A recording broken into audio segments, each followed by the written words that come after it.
da da dum. Ya ya ya ya da da da ya da dum. Ya da ya da da dum. Ya ya I ya da da ya ya da da ya da da da da da da da da da da ya da da ya ba ba ya da ya da da da ya da da da dum ya da da ya da da dum ya ba ba ya da ya da da da da da ya da ya da dum ya da ya da ya da ya da ay ay ya da ya da ya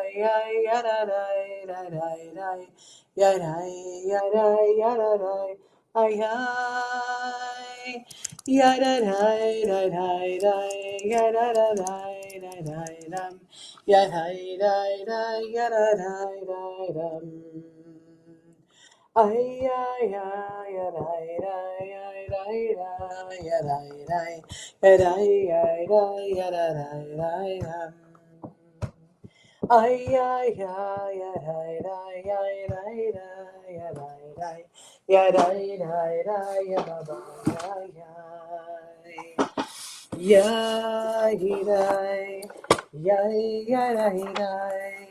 ya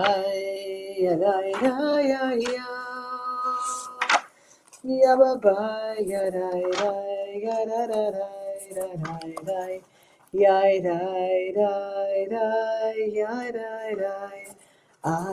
ya Boker Tov, good morning. It is time for some wisdom. It's Wisdom Wednesday. Somebody just asked me about my preparedness for the Chagim, the holy days. I said, prepared? I thought we'd just jump in.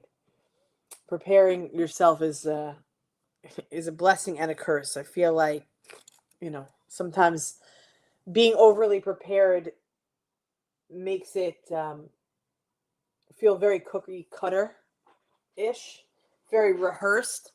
And that's just has never been my style. I think that part of being in the framework of entering a new year is, for me at least, is to have some plans, but not to find ourselves unable to be flexible, because we know that life is going to throw curveballs. You can plan all you want, as it says, human plans and God laughs. But I think it's good to have some sort of spiritual connection to the year turning.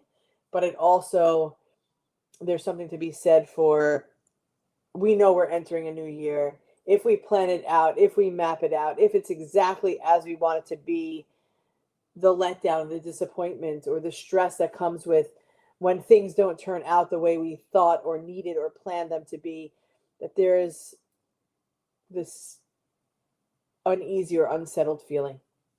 So my answer was absolutely not. Not prepared, not really planned out, maybe a little bit, but certainly I will have. I will be a little bit more prepared than I am in this very moment. I did write 2 sermons. I have a few more to go. But, that's part of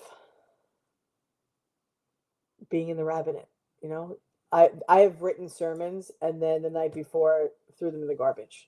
So over planning for me is just never a thing. But I have thought about them. If there's topics that you want to hear about, and it doesn't only have to be Rosh Hashanah Yom Kippur, if there are things that you want to learn about or you want to hear about, you can always put it in the chat here, or text me, email me, whatever, and I'll be more than happy to prepare words of Torah or speaking points or sermons or however you want to label them. but I would be happy to touch upon any subject that you feel is important or you want to learn more about. That's what we're here for, to learn together, right? That's what we do.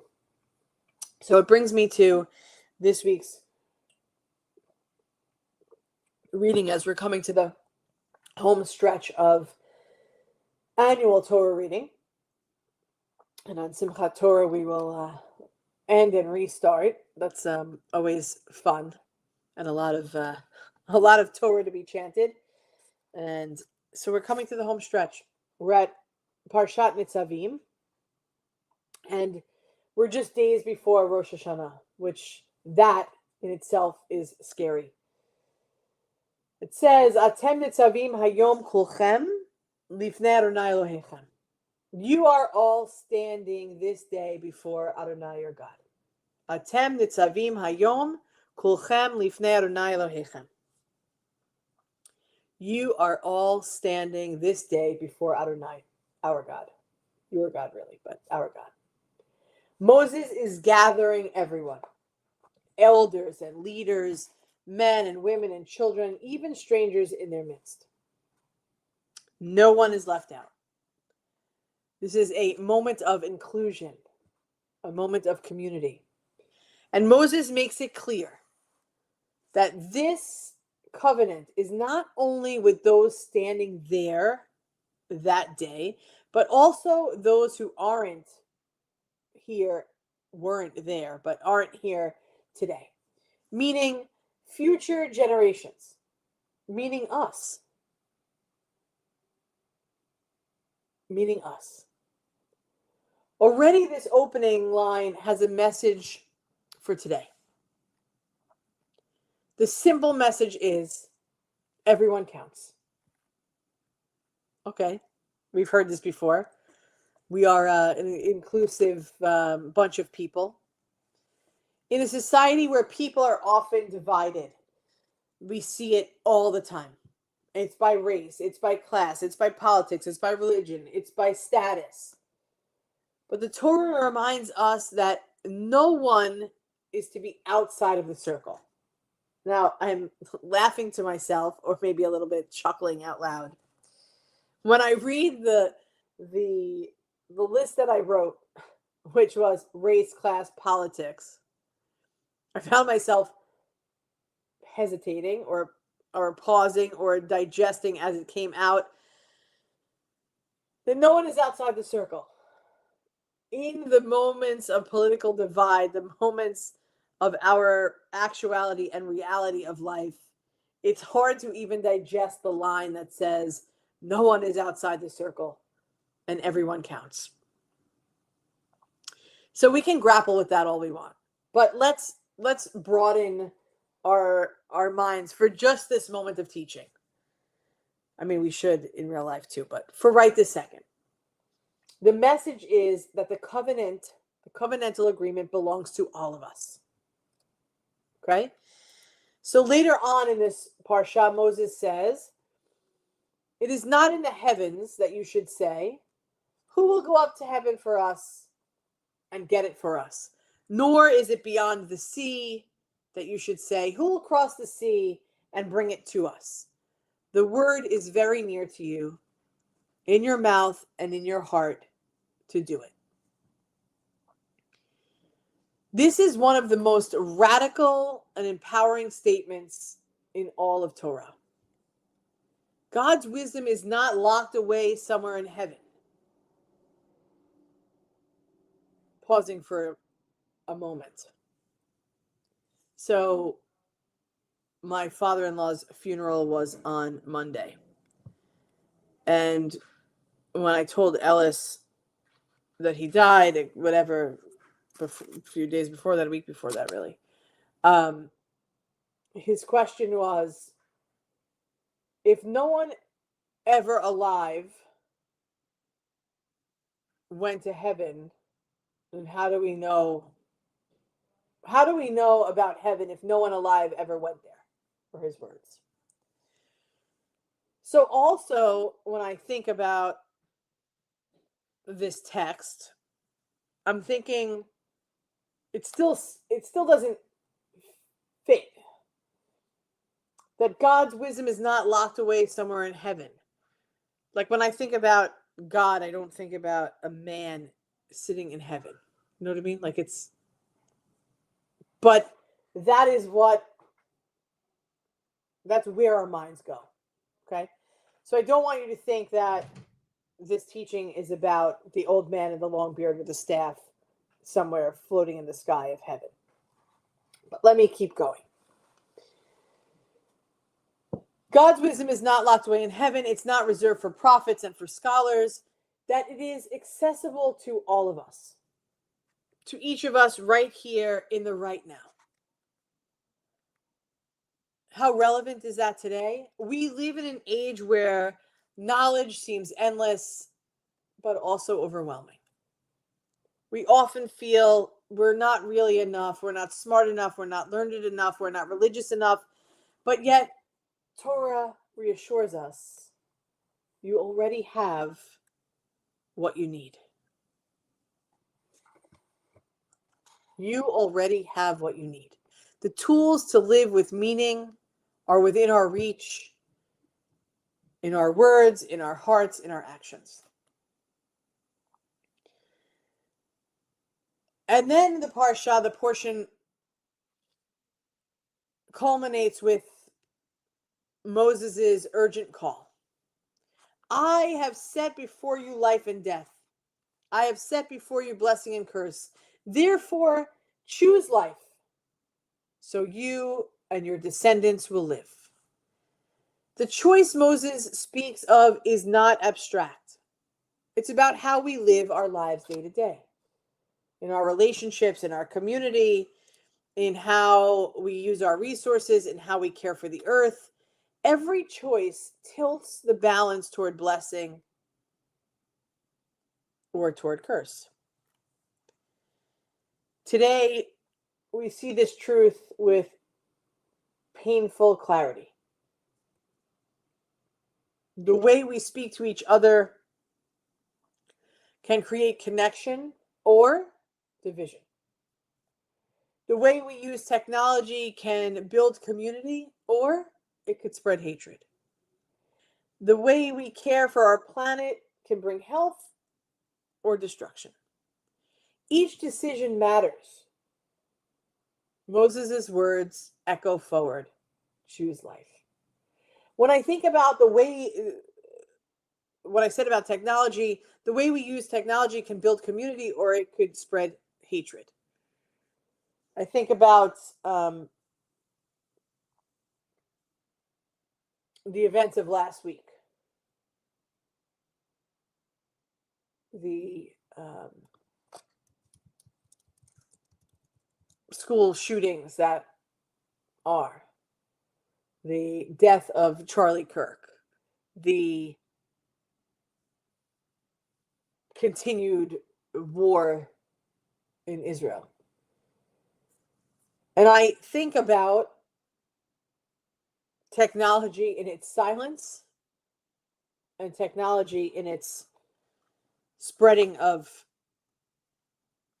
misinformation and the relevance that it brings to just how divided this world is and how much hatred for each other we have simply based on what we learn from technology, what we learn from news reports, what we learn from that which is fake news.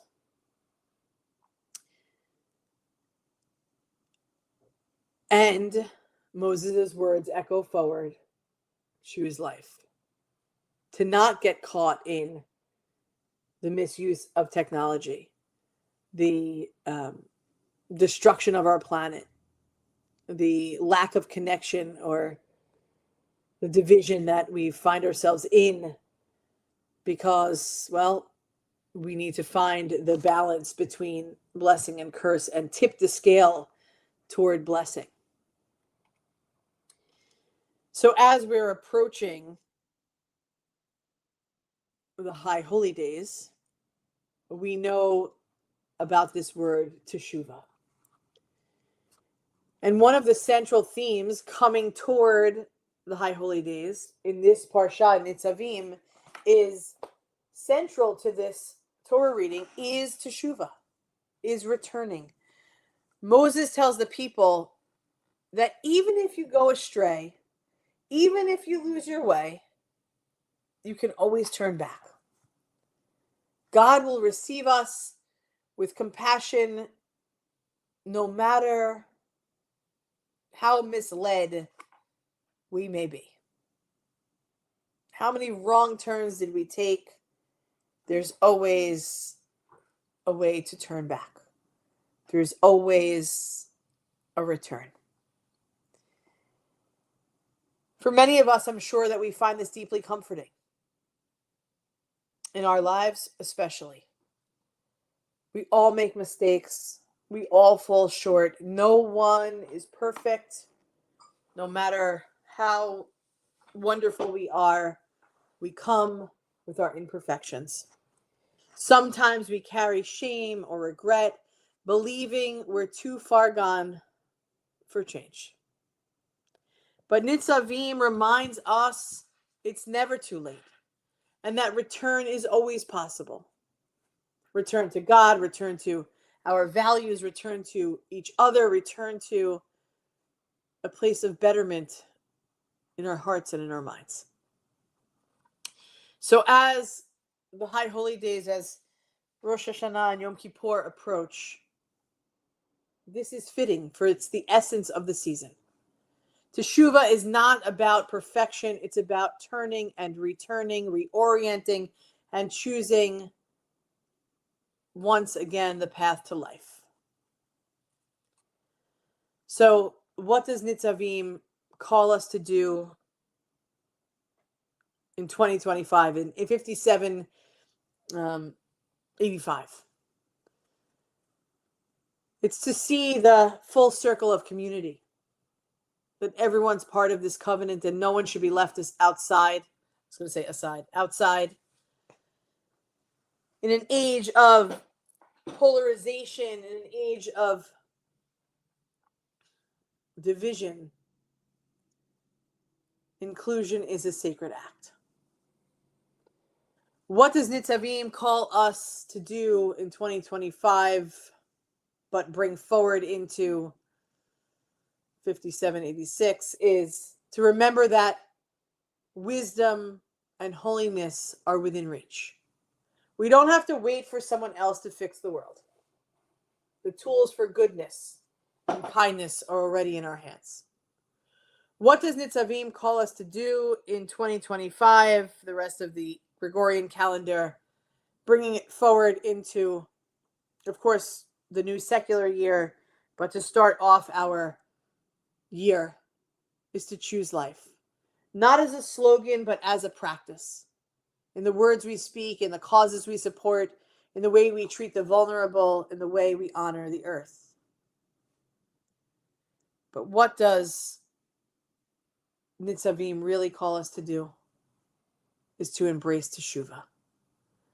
This season invites us to believe in change for ourselves, for our families, our society. It reminds us that the door to return is never locked. Standing on the edge of the new year, Moses' words reach across time. You are standing here today. Choose life so that you and your children may live. This week, as we prepare for Rosh Hashanah, may we hear those words spoken directly to us. You are all standing here today. Choose life so that you and your children may live. May we stand together inclusively, knowing we are bound by a covenant that stretches through generations. May we live with the faith that holiness is close to us, in our mouths and in our hearts, that we might have the courage, in big ways and in small, to choose life for ourselves, for our communities, and for the world that will inherit our choices. Beloved friends, we can see the full circle of community. We can remember that wisdom and holiness are within our reach. We can choose life, and we can embrace Teshuvah. Thank you for being with me this morning, Jennifer and Debbie and Bet and Lita and Linda and whoever else is watching that hasn't commented, so I could know that you're here, because I don't know, the secret life that some people want to live. I don't know, just tell us you're here so that we can let you know. I'm going to blow shofar this morning. The girls left for music class, so I'm not interfering with their nap. My ear is clear enough that I can blow it, which is great. But we end during each of our connections with a Chacha'alti. The one thing we ask is to be here in this place, to dwell in the house of one. Achat sha'alti meit Adonai ota vakesh. Achat sha'alti meit Adonai ota vakesh. Shivti beveit Adonai kol yemei chayai, לחזות בנועם בנועם אדוני ולבקר בהיכלו.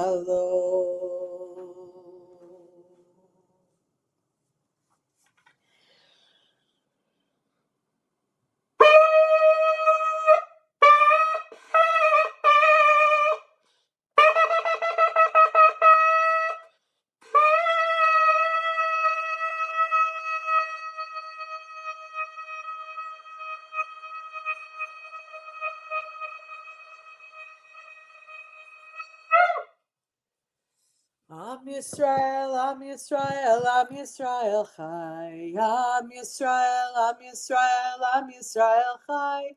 Am Yisrael, Am Yisrael, Am Yisrael Chai. Am Yisrael, Am Yisrael, Am Yisrael Chai. Od Avinu Chai. Have a great day, everyone.